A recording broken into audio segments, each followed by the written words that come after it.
Hello everyone, welcome back to Tayyari online. मैं सुधा। आज के इस वीडियो में बच्चों हम कक्षा 9वीं के हिंदी पाठ्य पुस्तक अस्पर्श भाग 1 का 7वां अध्याय, जिसमें रैदास जी के पद दिए हुए हैं, उसका प्रश्न अभ्यास करेंगे। रैदास जी के पद का वीडियो बनाया जा चुका है, उसके भावार्थ को अच्छे से समझाया गया है।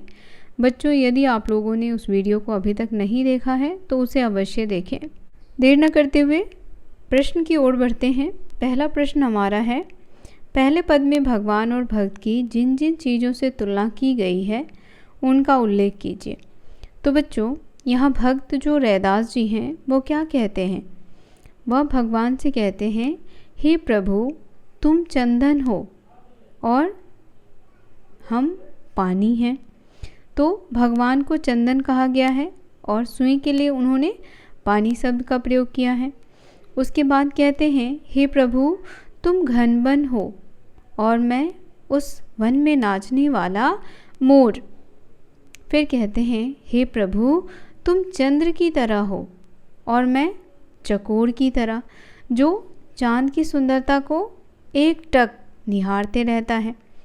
तो इस प्रकार से बच्चों उन्होंने तुलना की है। देखिए, इसका उत्तर लिखेंगे। पहले पद में भगवान और भक्त की तुलना चंदन पानी से की गई है। घन वन, मोर, चंद्र चकोर, दीपक वाती, मोती धागा, सोना सुहागा आदि से की गई है। दूसरा प्रश्न है बच्चों, पहले पद की प्रत्येक पंक्ति के अंत में तुकांत शब्दों के प्रयोग से नाच सौंदर्य आ गया है, जैसे पानी, समानी आदि। इस पद में से अन्य तुकांत शब्द छांट करके लिखिए। तो जैसे आपने पढ़ा पानी समानी, तो उसी प्रकार जो अन्य शब्द हैं, जैसे कि पानी समानी था, मोर चकोर, बाती राती, धागा सुहागा, दासा रे दादा। तो ये सभी जो शब्द हैं बच्चों वो तुकांत शब्द हैं। तीसरा प्रश्न हमारा है, पहले पद में कुछ शब्द अर्थ की दृष्टि से परस्पर संबद्ध है। ऐसे शब्दों को छांट कर लिखिए। यहाँ देखिए, उदाहरण दिया गया है दीपक वाती। तो इस प्रकार के शब्द आपको उत्तर में छांटने हैं। तो पहला तो दीपक वाती हो गया, उसके बाद मोती धागा, स्वामी दासा, चंद्र चकोड़ा, चंदन पानी।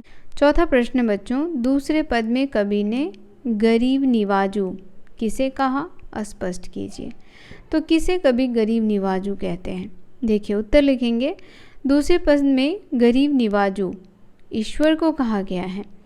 ईश्वर को निवाजू ईश्वर कहने का कारण यह है कि वे दीन दुखियों पर दया करने वाला प्रभु ने रैदास जैसे अछूत माने जाने वाले प्राणी को संत की पदवी प्रदान की।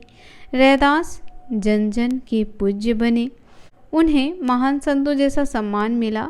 रैदास की दृष्टि में यह उनके प्रभु की दीन दयालुता और कृपा ही है।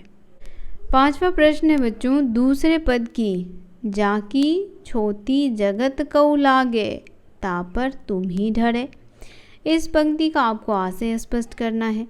तो देखिए, इस पंक्ति का आशय यह है कि गरीब और निम्न वर्ग के लोगों को समाज सम्मान नहीं देता, उनसे दूर रहता है, परंतु ईश्वर कोई भेदभाव ना करके उन पर दया करते हैं, उनकी सहायता करते हैं, उनकी पीड़ा हरते हैं, चाहे वह दीन अर्थात रंक हो या राजा। छठा प्रश्न है बच्चों, रैदास ने अपने स्वामी को किन किन नामों से पुकारा है? तो वो ईश्वर को किन किन नामों से पुकारते हैं? देखिए, रैदास जी जो हैं वो अपने स्वामी को कहते हैं गुसैया, गरीब निवाजू, लाल, गोविंद, हरि, प्रभु। तो इन सभी नामों से वो अपने ईश्वर को, अपने स्वामी को पुकारते हैं।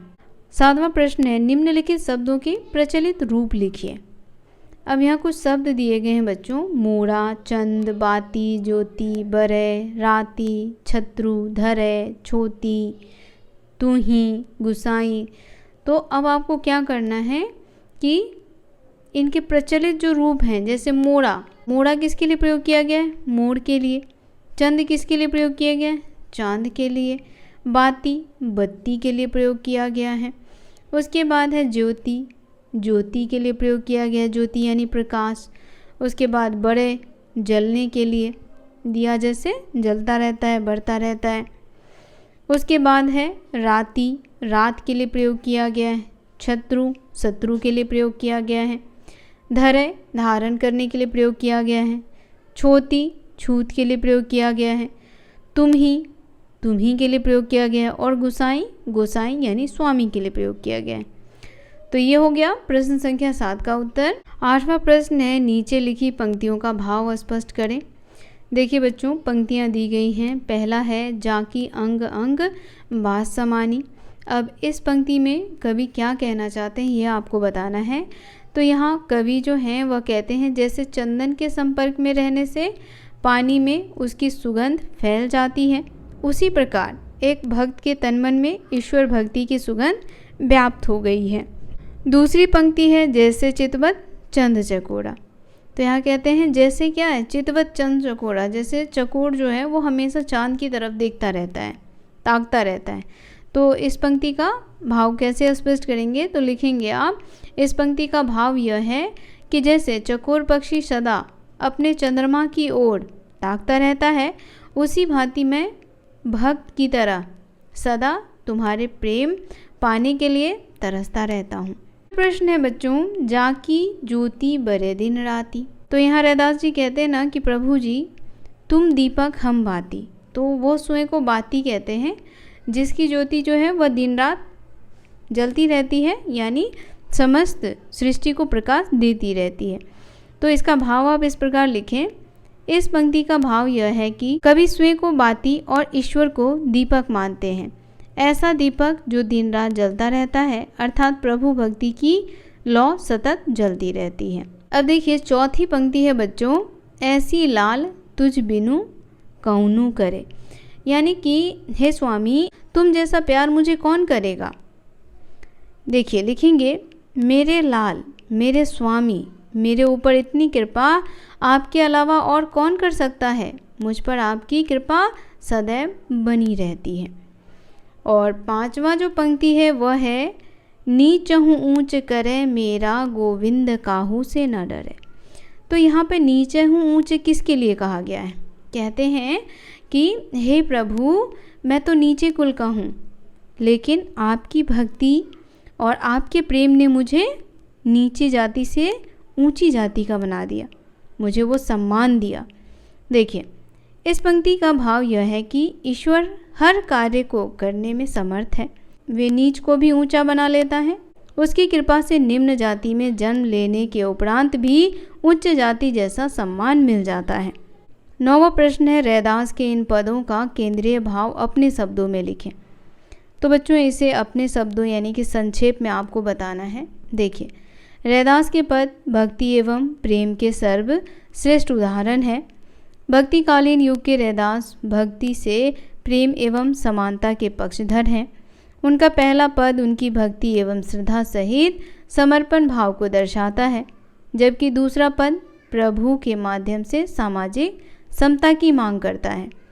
पहले पद में प्रभु का सामीप्य प्राप्त करने के लिए रैदास चंदन का पानी, मेघ के प्रति आकर्षित मोर, चांद का चकोर, दीपक की बाती, मोती का धागा तथा अपने स्वामी का दास बने रहने की कामना करते हैं। वहीं दूसरे पद में वे प्रभु के माध्यम से सामाजिक विषमता को दूर करने की कामना करते हैं। यह पद छुआछूत जैसी सामाजिक बुराइयों को दूर करने के लिए प्रेरित करता है। नीचहूँ डच करे मेरा गोविंद कहकर रैदास जाति प्रथा एवं भेदभाव को समाप्त करने की इच्छा व्यक्त करते हैं। तो इस प्रकार से बच्चों सभी प्रश्नों के उत्तर लिखें। यदि आपका कोई सुझाव हो या कोई प्रश्न हो तो कमेंट में अवश्य बताएं। वीडियो पसंद आया हो बच्चों तो लाइक करें, ज़्यादा से ज़्यादा शेयर करें, चैनल को सब्सक्राइब और फॉलो करना बिल्कुल ना भूलें। मिलते हैं अगले अध्याय के साथ, तब तक के लिए आप सभी का धन्यवाद।